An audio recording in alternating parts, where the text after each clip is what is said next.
그래서 이 수업은 다들 아는 것처럼 인공지능과 딥러닝이라고 하는 수업이고요. 그러니까 이 수업 같은 경우에는 이제 인공지능보다는 딥러닝에 더 포커스를 두고 있는 수업이에요. 그러니까 인공지능은 굉장히 브로드한 분야인데, 뭐 요즘에는 이제 인공지능이라고 하면 가장 핵심적으로 사용이 되는 기술이 이제 기계학습과 딥러닝이기 때문에 이제 보통 딥러닝이 인공지능이다 뭐 이렇게 많이 얘기를 하지만 엄격하게 말하면 딥러닝은 인공지능의 굉장히 일부, 뭐 굉장히는 아니지만 일부에 그 속하는 개념 분야이기 때문에 여러분들이 인공지능과 딥러닝을 동일시하면 안 돼요. 그래서 다시 한번 강조하지만 수업의 타이틀은 인공지능과 딥러닝이지만 이 수업의 포커스는 어디 있다? 딥러닝에 있는 거예요. 알겠죠? 딥러닝 기술을 이용해서 인공지능을 어떻게 구현할 수 있는지 뭐 이런 것들에 대한 내용이 메인이 됩니다. 그래서 그런 점을 여러분들이 유념을 하고 수업을 들어주면 좋겠고요.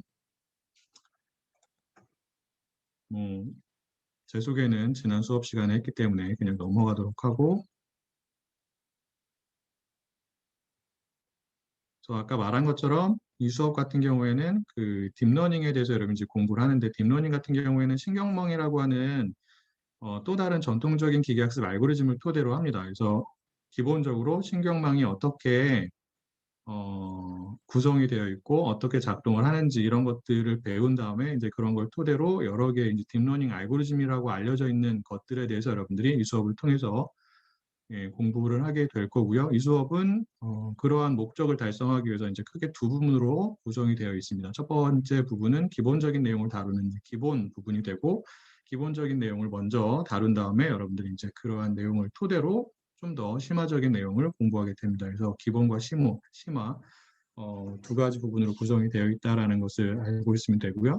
기본적인 내용들은 어떤 것들을 배우느냐? 아까 말한 것처럼 딥러닝 알고리즘 같은 경우에는 기본적으로 신경망이라고 하는 또 다른 알고리즘을 토대로 하고 있기 때문에 여러분들이 딥러닝 알고리즘에 대해서 잘 이해하기 위해서는 기본적으로 신경망 알고리즘에 대해서 잘 알고 있어야 되는 거예요. 그래서 기본적인 부분에서는 예, 딥러닝의 기본이 되는 바탕이 되는 신경망의 기본적인 원리랑 여러 가지 이제 수학적인 내용들, 개념들에 대해서 설명을 할 거고요. 그 다음에 그러한 신경망을 토대로 구현이 되어 있는 굉장히 기본적인 딥러닝 알고리즘들이 있어요. 대표적인 게 여기 나와 있는 것처럼 어, 피드포워드 뉴럴 네트워크.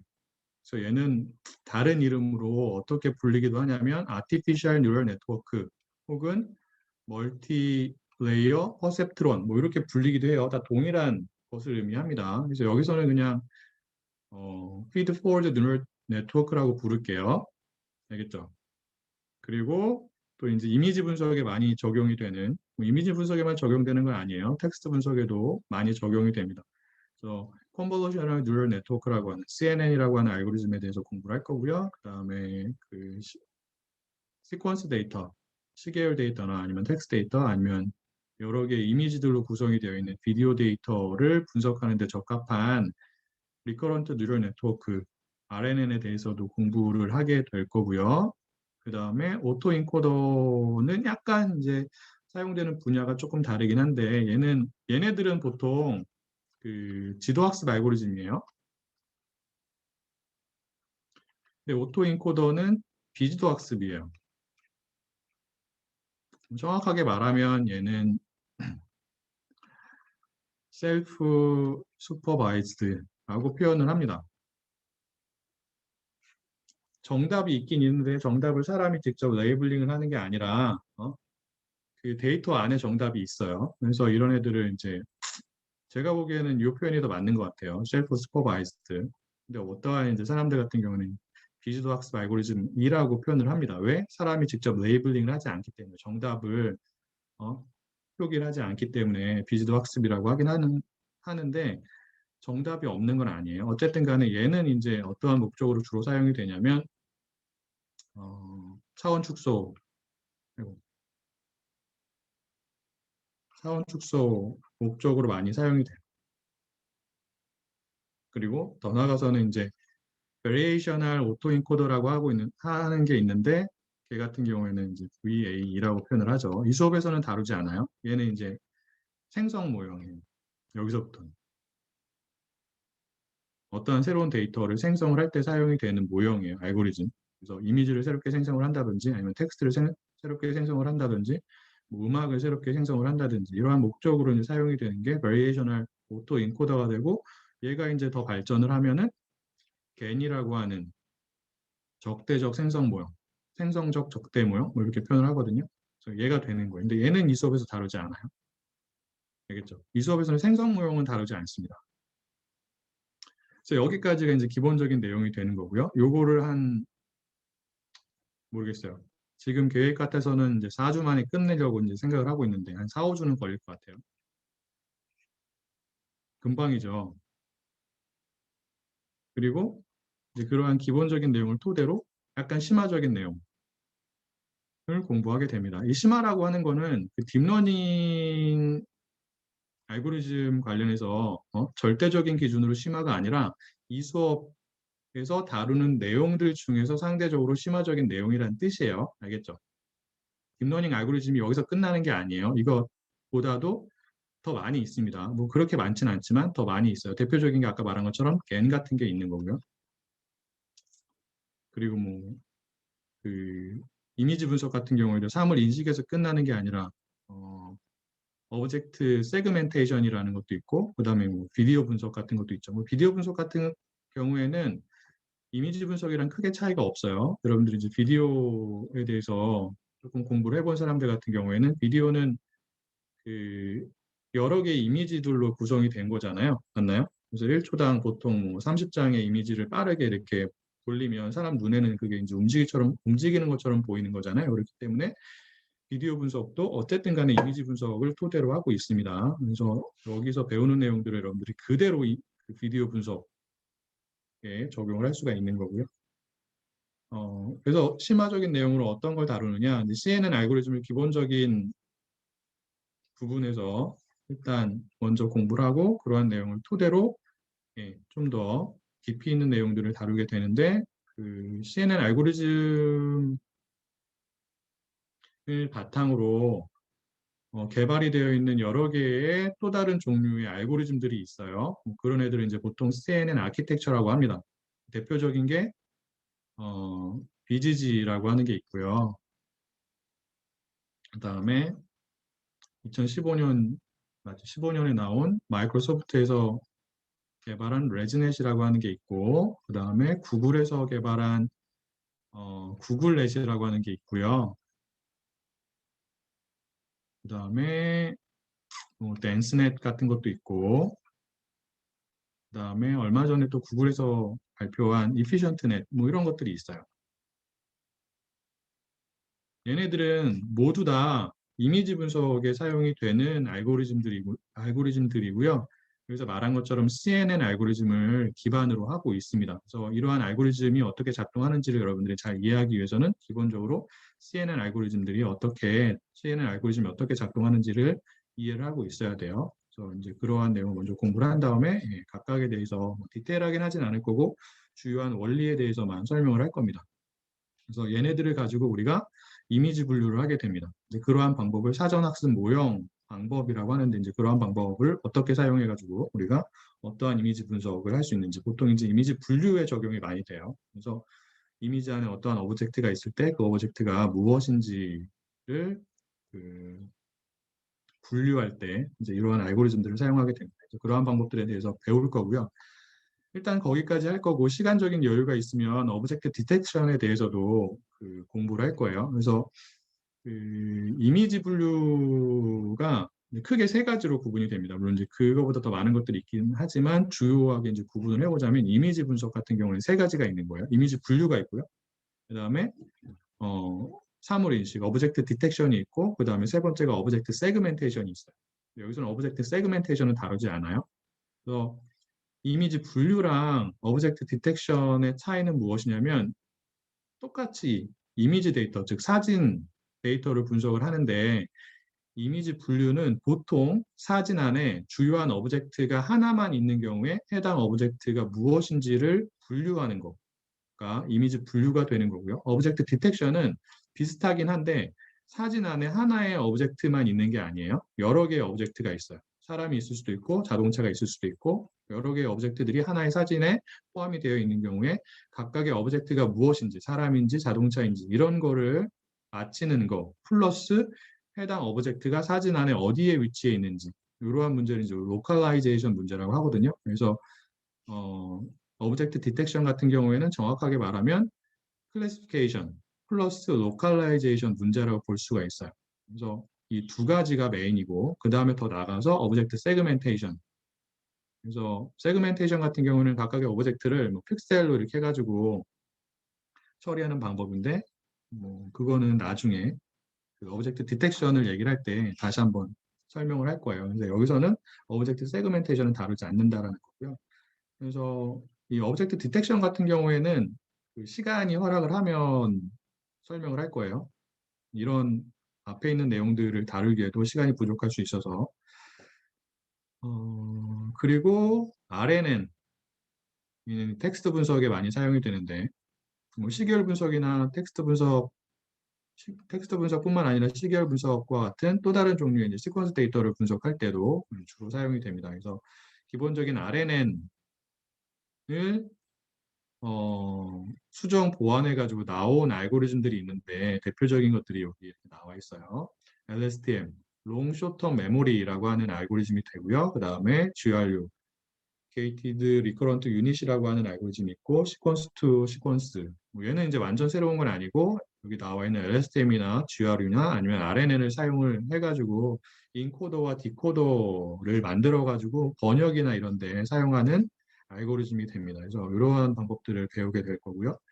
그 다음에 그 RNN을 확장한 건 아닌데 이제 RNN 다음으로 RNN 기반의 이러한 LSTM이나 GRU나 이런 방법들이 갖는 단점들을 보완해서 나오는 게 무엇이냐면 어텐션이라고 하는 그 알고리즘이 있어요. 그래서 굉장히 유명한 논문이죠. Attention is all you need라고 하는 논문이 있는데 이제 그게 2019년인가 18년에 나온 것 같아요. 19년에 나온 것 걸로 알고 있어요. 그래서 어텐션 기반의 이제 그 트랜스포머라고 하는 모형이 있거든요. 얘가 이제 그 자연어 처리, 텍스트 분석에서 최근에 큰 곽강을 받고 있죠. 그래서 트랜스포머 혹은 어텐션을 기반으로 한 주요한 알고리즘이 세 가지가 있어요. 첫 번째가 BERT라고 하는 게 있고요. 그 다음에 두 번째가 BART라고 하는 게 있어요. 그 다음에 세 번째가 GPT라고 하는 게 있어요. 그래서 벌트 같은 경우에는 감성 분석, 센티멘트 어나리시스나 아니면 뭐 Q&A나 뭐 이러한 목적으로 많이 사용이 되고요. 벌트 같은 경우에는 떠한 텍스트가 있을 때 걔를 요약할 때, 서머라이제이션 할 때 주로 사용이 되고 GPT는 아무것도 없는 상태에서 아니면 약간의 데이터만, 텍스트 데이터만 있는 상태에서 새로운 텍스트 데이터를 생성하는 목적으로 주로 사용이 됩니다. 그래서 최근에 굉장히 큰 각광을 받고 있는 게 벌트. 이미 좀 됐죠, 벌트는. 그리고 최근에 GPT가 1, 2, 3가 있는데 3까지 나왔어요. 3가 굉장히 큰 반향을 일으키고 있죠. 그래서 얘를 사용하면 어떠한 글을 컴퓨터가 쓸 수 있는 거라고. 여기서는 GPT-3, GPT 패밀리를 뭐 다루는 건 아니고 발트도 다루진 않아요. 여기서는 벌트만 이제 시간이 허락하면 다룰 겁니다. 얘네들이 다 어떠한 알고리즘을 토대로 하고 있다고요? 트랜스포머를 토대로 하고 있다. 트랜스포머는 어텐션을 기반으로 하고 있는 거예요. 여러분들 이렇게 순차적으로 공부를 해야 돼요. 그리고 어텐션은 다시 한번 얘기하지만 어떠한 단점을 보완해서 제시가 된, 제한이 된 방법이라고요. 기본적인 RNN, 기반의 방법들이 갖고 있는 단점을 보완하기 위해서 제한이 된 방법이에요. 그리고 최근에는 어텐션 기반의 이러한 방법들이 텍스트 분석 혹은 자연어 처리에서만 사용이 되는 게 아니라 이미지 분석 혹은 오디오 데이터 분석에서도 사용이 되기 시작했습니다. 여러분들이 이제 그러한 최신 기법들을 잘 이해를 하려면 혹은 이해를 한 다음에 여러분들이 관심 있는 데이터를 분석하기 위해서 사용을 하기 위해서는 기본이 되는 어텐션에 대해서 잘 이해를 하고 있어야 되는 거죠. 그래서 이 수업은 이렇게 이제 두 부분으로 나눠져 있다라고 하는 거고요. 혹시 수업 내용 관련해서 궁금한 점이 있을까요?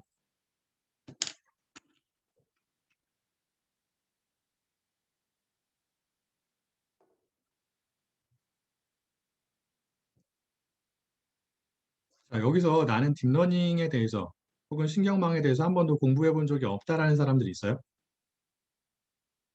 다 해봤죠? 완전히 생소한 개념들은 아니죠. 최고는 뻥이죠.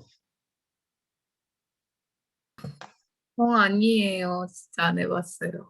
네, 그래요? 알겠어요. 네, 2명 있네요. 나머지 사람들은 조금씩은 공부해 본 거잖아요. 그렇죠? 네. 강일 학생 해봤을 것 같은데 어쨌든 간에 이제 여러분들이 딥러닝 공부를 한 번도 안 해봤다라는 가정하에서 수업을 진행하긴 합니다. 하지만 제가 여러분들의 능력을 믿기 때문에 기계학습 수업과는 좀 다르게 8주밖에 없잖아요. 물론 이제 하루에 4시간씩 하긴 하지만 4시간을 하더라도 16주를 하는 것보다는 약간은 어, 더 많은 내용을 다루기에는 시간이 상대적으로 부족할 수도 있을 것 같아서 그 수업을 진행하는 속도를 약간 빠르게 할 겁니다. 그래서 여러분들이 빠르게 강의가 진행이 된다라고 느낄 수도 있는데 이제 그렇지 않게 느끼려면 예습을 잘하고 오면 돼요. 알겠죠? 그래서 이 수업은 여러분들이 예습과 복습을 잘 해야지 이 수업에서 다루는 내용들을 여러분들이 잘 이해할 수 있고 여러분들 것으로 만들 수 있다라는 것을 잘 기억을 해주기를 부탁을 하고요. 그래서 4명 빼고는 일단 딥러닝에 대해서 어느 정도 약간이라도 공부를 해본 사람들이에요. 하지만 다시 한번 강조를 하지만 나는 이 4명과 같은 사람들을 대상으로 이 수업을 진행을 한다. 하지만 수업 속도가 조금 빠를 수도 있다라는 겁니다. 그래서 선수 과목으로 선형대수랑 기계학습, 물론 이제 미적분이나 뭐 이런 것까지 알고 있으면 좋고 확률 통계 알고 있으면 좋겠지만 걔네들은 이 수업에서 다루는 딥러닝 내용과는 그렇게 상관이 없어요. 그렇게 중요한 역할을 하지 않습니다. 중요한 역할을 하는 게 선형대수랑 기계학습이에요. 물론 이제 미분이 많이 사용이 되긴 하지만 미분은 그렇게 어려운 게 아니기 때문에 여러분들이 어, 기본적으로 다 알고 있을 거라고 생각이 듭니다. 모르고 있으면 이 수업에서 알려주면 되죠. 그렇죠? 그래서 선형대수랑 기계학습은 어느 정도 알고 있어야 되는 거고 기계학습은 잘 알고 있어야 되죠. 다 공부한 거죠. 네. 몇 주가 지나긴 했지만 여전히 머릿속에 잘 남아 있을 거라고 생각을 하고 수업을 진행을 하도록 하겠습니다. 이 수업은 일단 기본적인 그리고 약간 그 인터미디엇 수준의 딥러닝 알고리즘을 다루는 수업이라고 생각하면 되고요. 그다음에 그 이론적인 내용을 어느 정도 다룰 거고, 그다음에 나머지 부분은 실제로 저희가 파이썬을 이용해서 예, 데이터 분석을 해볼 겁니다. 그래서 이론과 실습으로 구성이 되어 있다라고 생각하면 되고요. 음, 위클리 스케줄이 어떻게 되는지 간략하게 제가 러너스를 통해서 제공한 강의 계획서를 보면서 설명을 하도록 하죠.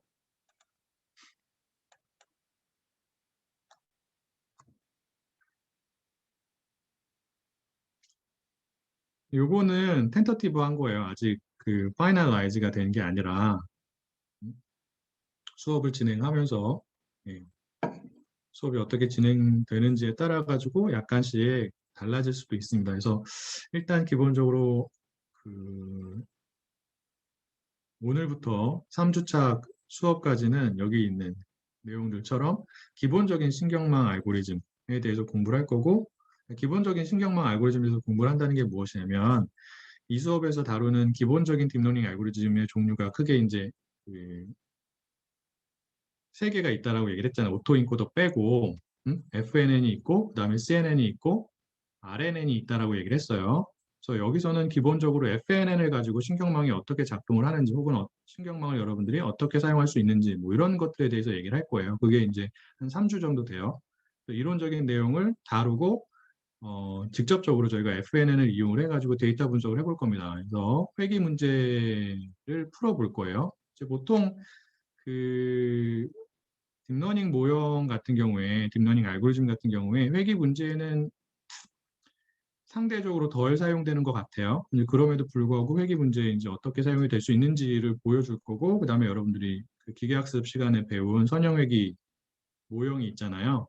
기본적인 선형외기 모형이 있고 레귤라이제이션을 한 라쏘랑 리치 모형이 있는데 이제 걔네들이랑 비교해서 성능이 어떻게 차이가 나는지 아니면 수학적으로 어떠한 차이가 있어서 그러한 성능의 차이가 존재할 수 있는지 이런 것들에 대해서 좀 설명을 하도록 하겠습니다. 이제 그런 설명을 통해서 여러분들이 전통적인 기계학습과 딥러닝이 어떠한 그 구조적인 차이가 있기 때문에 성능에 있어서 차이가 나타나는지를 좀 더 쉽게 이해할 수 있을 것 같고요. 그 다음에 FNN을 가지고 이미지 분석도 해볼 거예요. 이미지 분석 같은 경우는 아까 말한 것처럼 CNN 기반의 알고리즘들을 사용해서 주로 분석을 하긴 하지만 여러분들이 그 딥러닝 혹은 신경망이 어떻게 작동하는지를 이해하기 위해서 일단 기본적인 신경망을 가지고 이미지 데이터를 분석을 해볼 겁니다. 이제 분류를 해볼 거고요. 그 다음에 그 텍스트 데이터도 분석을 해볼 거예요. 그래서 감성 분석, 센티멘트 분석을 해볼 겁니다. 기본적인 신경망을 가지고 텍스트 분석도 마찬가지로 기본적인 신경망, 즉 FNN을 사용하진 않아요. 실제 데이터 분석에서는 보통 RNN 기반의 모형들을 사용을 하거나 아니면 어텐션 기반의 모형들을 사용하게 됩니다. 하지만 예, 그 텍스트 데이터에 대해서 신경망 모형이 어떻게 작동하는지를 이해하기 위해서는 기본적인 신경망을 적용해 보는 게 필요하기 때문에 이제 그러한 내용들을 커버를 하고 넘어갈 거고요. 그리고 뭐이 동영상 같은 경우에는 제가 소개를 해준 적이 있긴 한데 제가 그 지난 겨울방학에 정말 생초보들 음? 코딩 경험도 별로 없는 사람들을 대상으로 이 딥러닝 수업을 진행한 적이 있어요. 특강을 진행한 적이 있는데 이제 그 영상을 유튜브에 올려놨죠. 아마 제가 누구를 통해서 고은 학생이었나요? 그 여러분들께 한번 공지를 한 적이 있는데 본 사람들도 있을 거고 그렇지 않은 사람들도 있을 텐데 예, 해당 그 유튜브 비디오를 참고를 하기를 부탁을 합니다. 그래서 이거는 다시 한번 얘기를 하지만 코딩 경험도 별로 없는 사람들을 대상으로 한 수업이었기 때문에 굉장히 천천히 좀 진도가 나갔고요. 그리고 어, 동일한 내용을 여러 번 반복해서 제가 수업을 진행을 했습니다.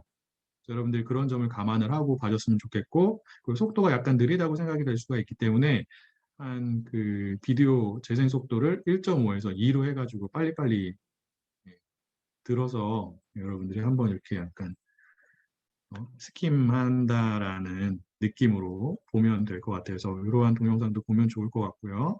그다음에 이제 그러한 내용을 토대로 4주차에는 CNN에 대해서 얘기를 할 거고 그다음에 5주차에는 RNN에 대해서 얘기를 할 거고 그다음에 6주차랑 7주차에는 CNN 심화 과정 그러니까 심화적인 내용을 할 거예요. 그래서 사전학습 모형을 사용을 해가지고 우리가 이미지 분류를 어떻게 할 수 있는지에 대해서 공부를 하게 될 거고 그다음에 8주차에는 RNN 심화 내용 그래서 LSTM, 뭐 GRU, 시퀀스에 대해서 공부를 할 거고 시간적인 여유가 있으면 어텐션에 대해서 소개를 할 거예요.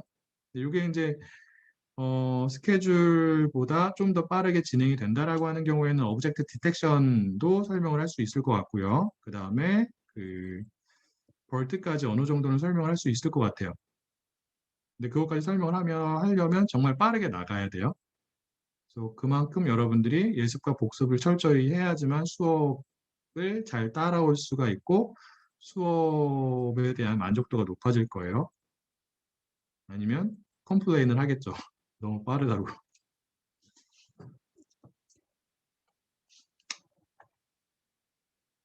제가 중간중간 물어볼게요. 수업 그 페이스가, 스피드가 빠른지, 적당한지, 느린지 물어볼 테니까 여러분들이 의견을 주면은 그때그때 좀 조절을 해가지고 수업을 진행하도록 하겠습니다.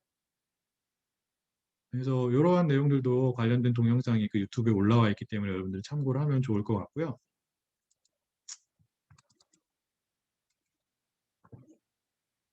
그다음에 요거는 제가 러너스에 공지를 했기 때문에 여러분들이 다 알고 있는 내용일 테고 그다음에 코스 머터리얼이 있긴 한데 여러분들이 직접적으로 구매를 할 필요는 없어요. 그냥 뭐 이런 책들이 있고 아니면 이러한 리소스가 있다라는 것을 알고 있으면 되고요.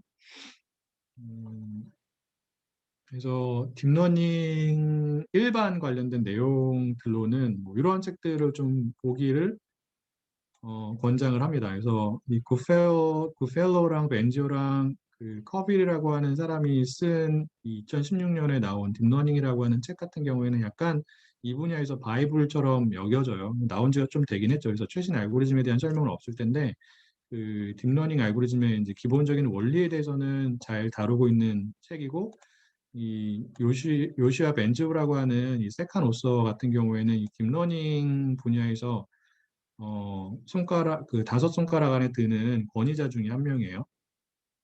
그래서 어쨌든 그 요 책을 여러분들이 참고를 하기를 부탁을 하고, 그다음에 그 이 아가왈이라고 하는 사람 같은 경우에는 IBM에 있는 그 어, 연구자인데 그 딥러닝 관련해서 책을 굉장히 많이 썼어요. 그 딥러닝뿐만 아니라 데이터 분석 관련된 여러 가지 책들을 썼거든요. 텍스트 분석도 그렇고 뭐 추천 알고리즘들도 있고 기계학습 관련된 책도 있는 것으로 알고 있는데, 이 사람이 이제 쓴 책이 이렇게 나와 있는데 이 책을 봐도 괜찮을 것 같긴 합니다. 그다음에 요 그 프랑스 사람인데 뭐라고 발음하는지 모르겠어요. 숄레 뭐 이렇게 발음하는 것 같아요. 이거 이제 한글 번역본도 존재하죠.